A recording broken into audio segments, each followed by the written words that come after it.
Pembunuh cantik Isabella Guzman. Isabella Guzman ialah seorang perempuan pada usia 18 tahun telah membunuh ibunya Yoon Mi Ho di rumah mereka sendiri di Colorado.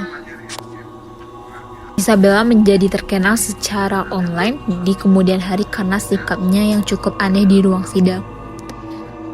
Pada sekitar tahun 2020, video menunjukkan raut Isabella di ruang sidang viral di platform TikTok dan mengajarkan ke platform lainnya. Beberapa orang yang melihat video tersebut bahkan percaya bahwa Isabella tidak bersalah dan harus dibebaskan. Oleh karena wajahnya yang dianggap estetis dan berpenampilan cantik, perempuan ini justru memperoleh basis penggemar. Isabella merupakan perempuan asal Amerika yang telah menjadi sorotan publik, khususnya pada tahun 2013, setelah menikam ibunya berkali-kali hingga tewas. Ia mengklaim bahwa peristiwa tersebut tidaklah disengaja dan meminta maaf. Polisi menyebut bahwa Isabella yang pada saat kejadian 2013 berusia 18 tahun telah secara brutal menikam ibunya Yoon Mi Ho hingga tewas di rumahnya. Namun Isabella mengaku tak bersalah dengan dasar kegilaan, yang mana juga disebutkan dengan jelas oleh jaksa. Hakim pun menerima klaim tersebut dan memerintahkan Isabella untuk menjalani perawatan di Colorado Mental Health Institute Pueblo. Atas kejadian tersebut, keluarga Isabella pun mengaku tercengang.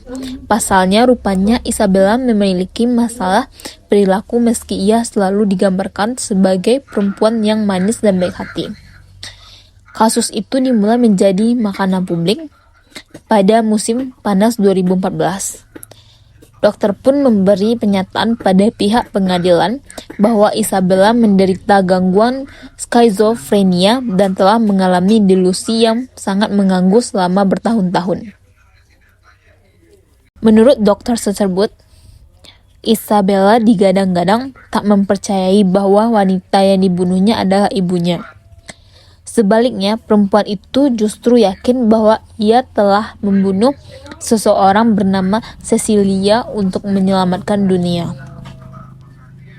Usai lebih dari 7 tahun dirawat di rumah sakit, Isabella menyebut bahwa penyakit skizofrenianya sudah terkendali. Ia pun mengajukan petisi untuk dibebaskan dari sana. Di saat yang sama, terdapat video rekaman sosok Isabella di pengadilan pada 2013 yang tersebar, terutama di platform TikTok. Hal ini membuat Isabella digemari oleh beberapa orang.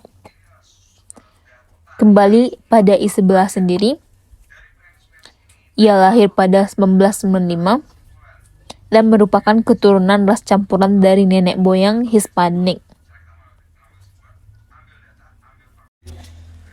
Motif pembunuhannya, jenazah dipastikan memiliki lebih dari 151 luka di tubuhnya. Usai pembunuhan yang menewaskannya, penyidik menyelidiki bahwa Isabella tak bersikap seperti anak-anak lain yang usianya. Jangankan menghabiskan waktu bersama keluarga, Isabella bahkan juga tak pernah tersenyum atau ingin bermain.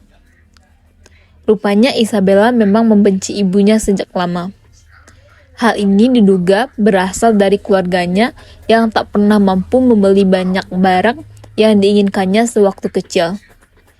Keluarga Isabella sebenarnya berharap gadis itu bisa memahami kondisi remaja seiring perkembangan usia, namun hal itu rupanya tak benar-benar terjadi.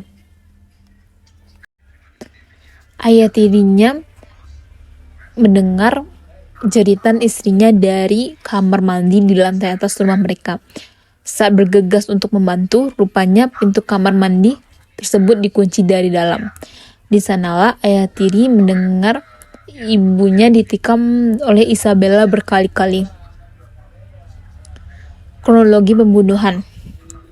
Peristiwa itu terjadi sekitar pukul 21:30 waktu setempat. Rabu 28 Agustus 2013. Di usia yang terbilang masih muda, Isabella menikam ibunya hingga tewas. Ibunya berusia 47 tahun, lekas menuju kamar mandi. Tak berselang lama, ayah tiri mendengar jeritan sang istri itu disertai suara pukulan. Setelah bergegas naik ke lantai atas, ia pun mendapati Isabella menghalangi jalannya untuk masuk ke kamar mandi. Dari balik pintu kamar mandi, ia melihat darah yang mengalir dan langsung menghubungi polisi. Polisi pun tiba usai 2 jam dan menemukan korban dalam kondisi berlumuran darah setelah dipukuli dengan tongkat bisbol. Di wajahnya tampak luka robek yang cukup banyak. Korban ditemukan tewas tepat pukul 22:38 waktu setempat. Sayangnya saat itu Isabella sudah tidak berada di lokasi alias melarikan diri.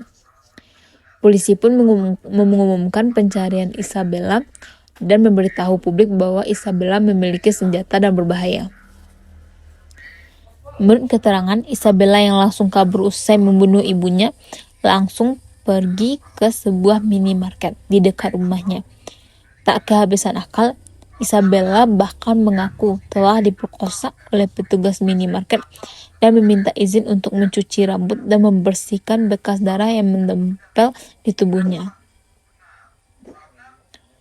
Isabella meminta petugas itu untuk menghubungi polisi meski mengaku telah diperkosa.